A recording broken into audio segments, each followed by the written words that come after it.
Good morning! So ngayon naman po, i-discuss ko po sa inyo kung ano po yung mga fundamentals, ano ba yung mga early steps, ano ba yung mga step-by-step na gagawin po natin after natin mag-join sa Aim Global.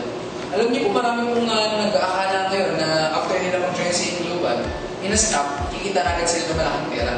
Akala nila ganun kadali, akala nila hindi nila kailangan pag-aralan yung negosyo. Ang akala nila, kapag kasalit, makabili din agad ng bahay, ng kotse, at ng mga resulta ng gusto nila. Ay hindi nila alam, marami pang kailangan kang gawin, mga early stage, early step po ninyo, basic step na kailangan mong gawin at pag-aralan the moment mag-join ka sa Aim Global. Okay? So alam niyo guys, ang negosyo ito, this will be very, very hard. Ito po yung mahirap kapag hindi mo siya pinag-aralan. And bilang po itong Aim Global ang mahirap kung hindi mo pinag-aralan, ano mang negosyo, ano mang trabaho, ano mang klase ginagawa mo, it will be so much hard kapag hindi mo siya pinag-aralan. Pero anumang bagay, kahit po yan gaano kahirap, the moment na pag-aralan mo, madali mo siyang gawin at madali mo din matutunan. Alam niyo guys, bago mo ito mapag-aralan, bago ito matutunan, kailangan expose ka muna sa napakaraming trainings. Okay? Pero ano ba yung mga trainings na kailangan nating attendan the moment mag-join ka sa Aim Global? Number 1, you have to attend the basic OPP. Sinabi OPP, para po sa mga kaalaman mo ng lahat. OPP stands for Opportunity Plan Presentation. Ito po yung pinaka-basic na orientation po natin, na training po natin, para malaman po natin ano ba ang produkto at ano ba ang negosyo. Paano ba ang kitaan? So guys, it answers the question, what? Okay? So guys, after you have attended or watched OPP, pwedeng online, pwede po sa Blue DVD, pwede po sa seminar if you want to attend. So guys, after mo mag-attend ng OPP, alam mo na yung basic product and marketing plan. Next step naman, kailangan kang maka-attend at kailangan mo malaman, yun pong NDO. Pag sinabing NDO, it stands for New Distributors Orientation. Pag sinabing NDO, ito naman yung sumasagot na tanong na paano ko ba sisimulan? Ano ba yung kailangan kong gawin? Ano ba yung kailangan kong matutunan? Ano ba yung kailangan kong i-practice? Okay? Paano ko siya gagawin ng tama?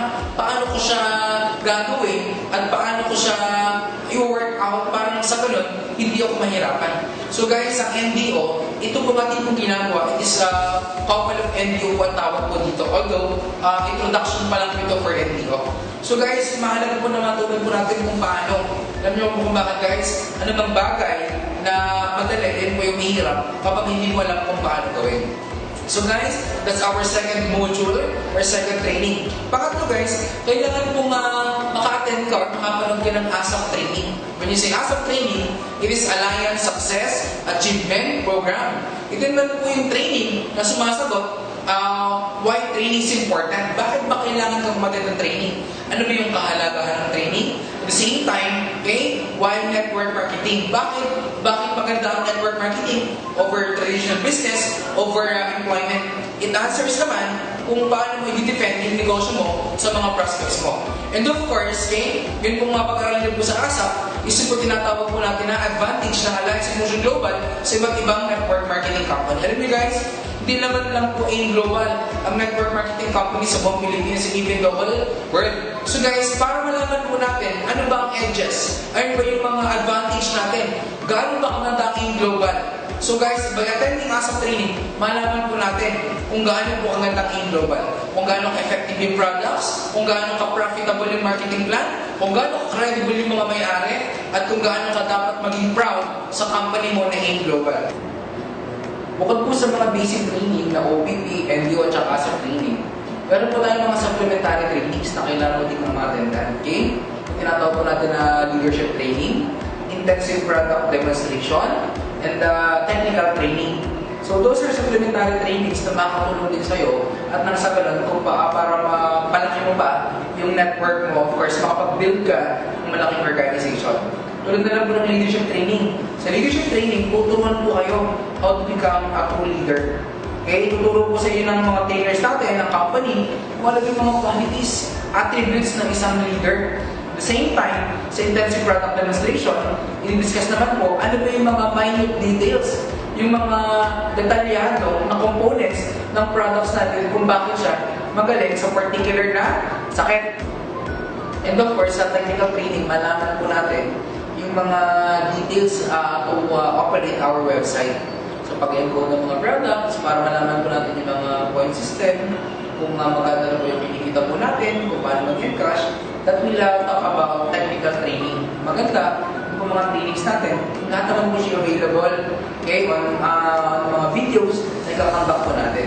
Okay? So guys, ulitin ko po, for the whole summarization ng mga trainings na kailangan mong attend, number 1, you have to attend OPP, you have or watch or attend the NDO as of training, supplementary trainings which are leadership training, intensive product demonstration, and of course, last but not the least, which is technical training. Alam niyo guys, I've been here for about 3 years, okay? And for the last 3 years, naging madali na po sa akin yung business kasi lagi po akong umattend ng mga ganyan trainings. At yung pag-attend ng trainings, hindi ka dapat nagsasawa. Kailangan mo ulit-ulit. You know why? Kasi mastery, okay? To gain mastery, kailangan na repetition po yung process. Kung tagawin mo itong in global na sa puso, wala kang hindi magagawa. Okay? And of course, the moment na magtunan mo ito guys, believe me, okay? A lot of wealth, a lot of blessing will come on your way in Alliance in Motion Global Business. Okay? So guys, that's all. And God bless you.